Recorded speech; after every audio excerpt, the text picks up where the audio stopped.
देना चाहता हूँ कि हमको जंजीरों में कैद करने की कोशिश ना करो, हमको जंजीरों में कैद करने की कोशिश ना करो। हम वो बिरसा टंटे की औलाद है, जिसका भी शिकार करते हैं उसका जिस्म तो क्या रूह भी दम तोड़ देती है।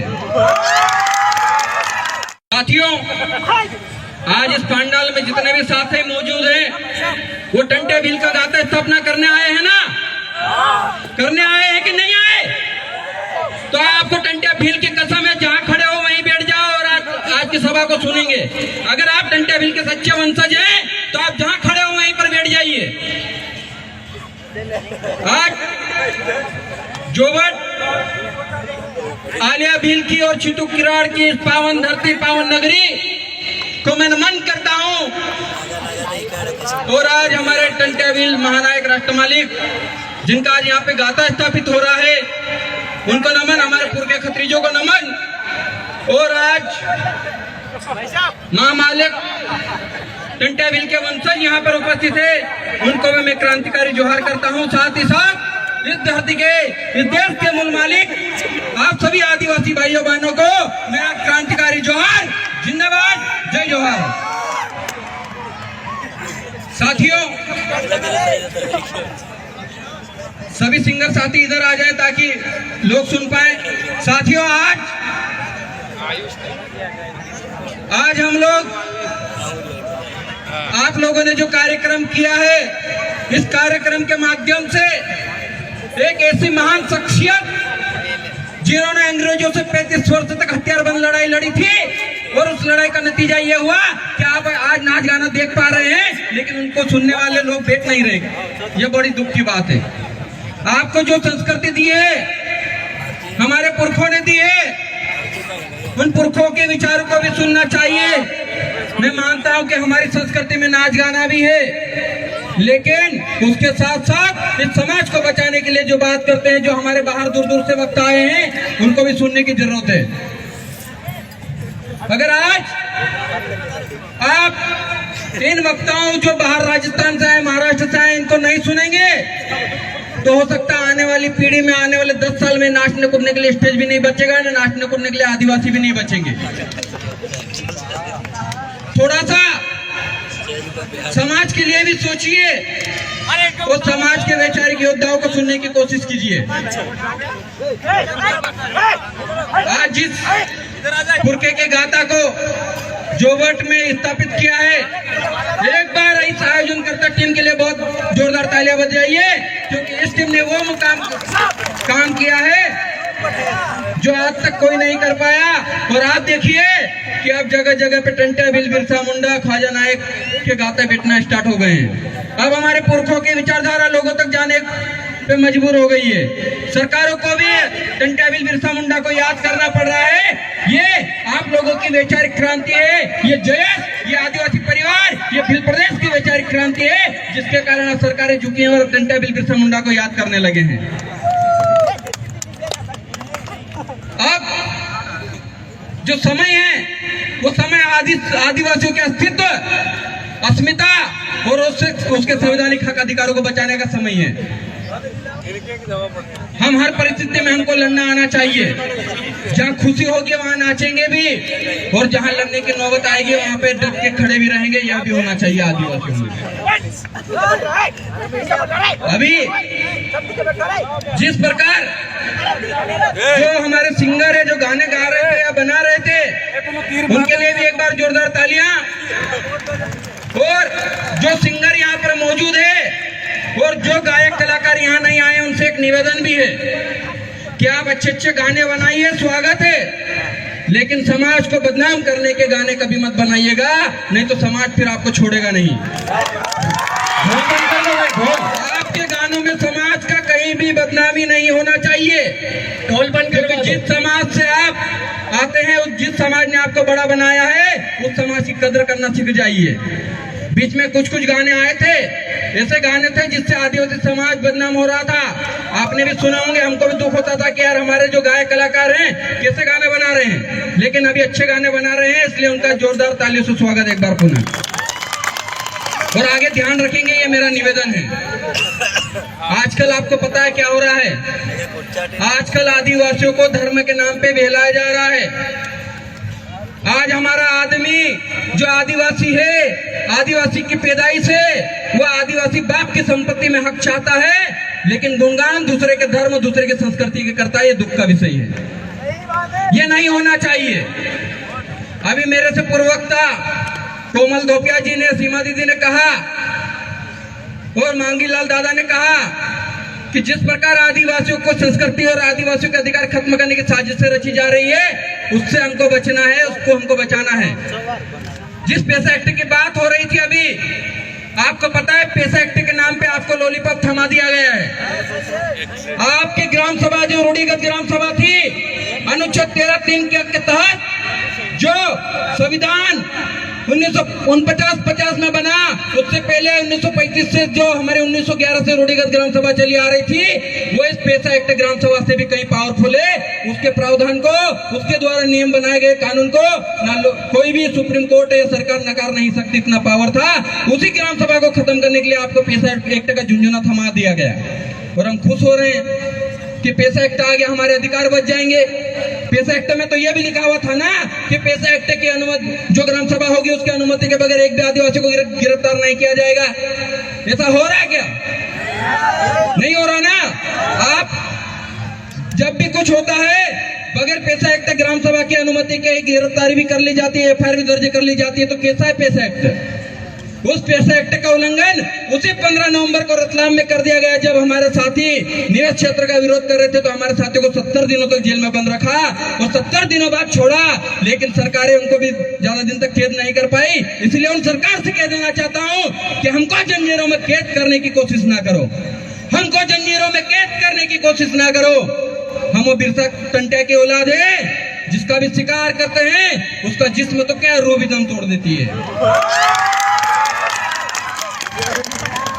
हम कोई आलतू फालतू लोग नहीं है। हम अंग्रेजों को चिट्ठियां लिखने वाले डरपोक के वंशज नहीं है। हम अंग्रेजों को चिट्ठियां लिखने वाले डरपोकों के वंशज नहीं है। हम इस देश के जो लड़ाकू वंशज टंटे भील के वंशज हैं, और उस वंशजों को कोई खत्म नहीं कर सकता। और यही कहना चाह रहा था कि जब जब आदिवासियों पर विपत्ति आती है, तब तब आदिवासी समाज को जिस तरीके से हम लोग सांस्कृतिक कार्यक्रम में इंटरेस्ट ले रहे थे, उसी प्रकार सामाजिक मूवमेंट में भी इंटरेस्ट लीजिए।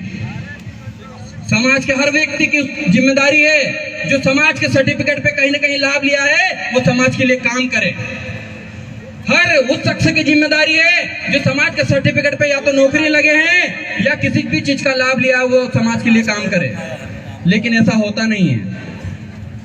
और बाहर से आए हुए जो विदेशी आक्रमणकारी लोग हैं, वो राजनीति के दम पर इतना घमंड करते हैं। तो हम इस देश के मूल वंशज हैं, हमको कितना घमंड होना चाहिए, इतना घमंड होना चाहिए कि राजा की तरह जिंदगी जीना सीख जाओ, एक रॉयल की तरह जिंदगी जीना सीख जाओ, मालिक की तरह जिंदगी जीना सीख जाओ।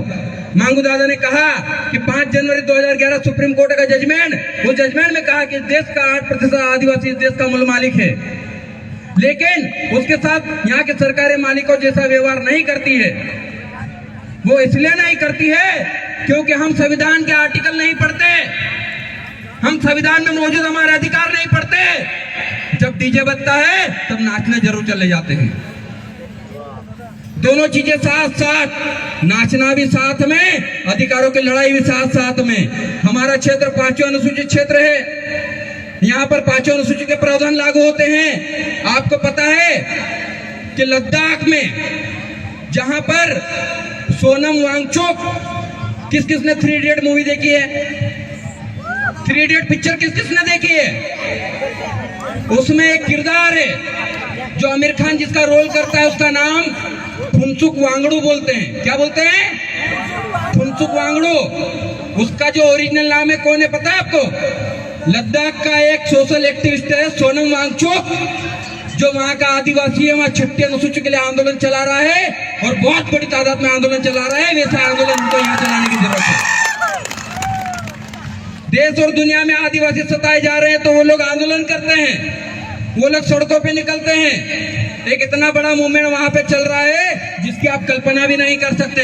वो पूरा के पूरा राज्य मांग रहे हैं, पूरा क्षेत्रफल मांग रहे हैं, और हमारा जो क्षेत्रफल 5वीं अनुसूची का है उसको हम लोग अभी तक लागू नहीं करवा पाए।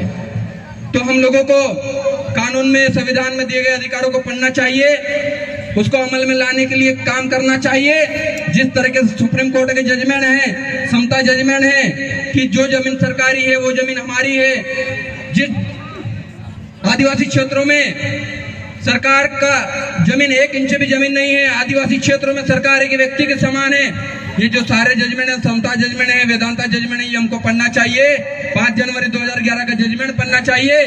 244 से 1, 244 2, आपका 371 और आपका 13(3) का को इसको पढ़े और इसको समझने की कोशिश कीजिए, क्योंकि मुझे लगता है कि यहाँ सबसे ज्यादा पढ़े लिखे युवा बेटे हैं, शिक्षित साथी बेटे हैं। आप लोग अगर इस चीज को आगे बढ़ाएंगे तो निश्चित तौर पे जिस तरीके से हमारे गाते, हमारे पुरखे के गाते जगह जगह पे बेचना शुरू हो गए, उसी प्रकार से भारत देश पर आदिवासियों का राज वापस स्थापित हो जाएगा। इसके पहल हम सबको करना चाहिए। कोई अलग अलग नहीं है, न भील, न भिलाला, न बारेला, न पटलिया। इस देश में मौजूद तमाम जितने भी आदिवासी की जो जनजातियां सब एक हैं, सब आदिवासी हैं, सब आदिवासी के लिए काम कर रहे हैं और सब हम लोग आदिवासी के लिए काम करेंगे। कोई गोंड, कोई संताल, कोई उराव, ये कोई अलग नहीं है, सब आदिवासी की संतान है, सब आदिवासियों के नाम पे एकजुट हो रहे हैं। हम जहां जरूरत पड़ेगी, चाहे वो भील प्रदेश की बात हो, चाहे गोंडवाना लैंड की बात हो, जहां जहां आदिवासियों की बात होगी वहां वहां जयत के लोग हमेशा उपस्थित मिलेंगे। आज पीली पागड़ी बांध के बहुत सारे युवा बैठे हैं। अगर ये क्रांति 2013 के बाद शुरू नहीं हुई होती तो शायद आज टंटा बिल का गाता जोबड़ में नहीं बैठ रहा होता। शायद ये आप सब युवाओं की वैचारिक क्रांति का सैलाब है और इसको सब तक पहुंचाना है। चाहे वह 5वीं में पढ़ने वाला बच्चा हो, बच्ची हो, चाहे 10वीं 12वीं में कॉलेज में पढ़ने वाली बच्चियां हो, सबको अपने हक अधिकारों के बारे में पता होना चाहिए। क्योंकि हमको ये पता है कि यहाँ का भगवान कौन है, वहाँ का भगवान कौन है, लेकिन हमारे पुरखे क्रांतिकारियों ने क्या किया ये किसी को नहीं पता। उसके बारे में कुछ ही लोग जानते हैं। आज मध्य प्रदेश में 3 करोड़ आदिवासी रहते हैं, उसमें से सिर्फ 2% लोग जागे हैं। अगर पूरे के पूरे 3 करोड़ आदिवासी जाग गए तो बाहरी लोग इस मध्य प्रदेश को छोड़ के चले जाएंगे, लेकिन वो ताकत आप सबसे आएगी, वो ताकत आप सबसे आएगी। कोई अकेला कुछ नहीं कर सकता। हम सब मिलकर इस देश में आदिवासी राज स्थापित करेंगे, ऐसा संकल्प ले लीजिए। मेरा समय हो चुका है। मैं चाहता हूं आयोजन कमेटी से 1 मिनट की जितने भी लोग यहाँ टंटा भील के गाता स्थापना में आए हैं उस खतरीज की शपथ ले ले तो ज्यादा बेहतर होगा, ज्यादा अच्छे से समाज के लिए काम कर पाएंगे। मेरा निवेदन है कि शपथ दिला दूं, इजाजत हो तो मेरा निवेदन है कि जो साथी जहां पर बैठे हैं सब अपनी अपनी जगह पे खड़े हो जाइए।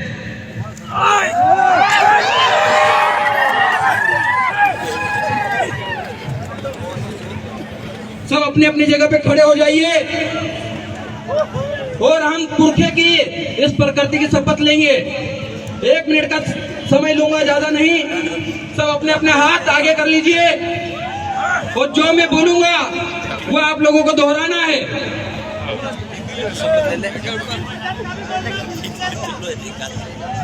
हे सूरज, चांद, सितारे, धरती, आग, हवा, पानी, पेड़ पौधे, जीव जंतु, पत्थर पहाड़, अनाज सहित संपूर्ण प्रकृति और अपने पुरखाओं की आत्मा को साक्षी मानकर मैं मेरे आदिवासी समाज की सुरक्षा और उसके सर्वांगीण विकास के प्रति संपूर्ण वैचारिक दायित्वों के निर्वहन को पूर्ण निष्ठा और ईमानदारी से करने की शपथ लेता हूँ।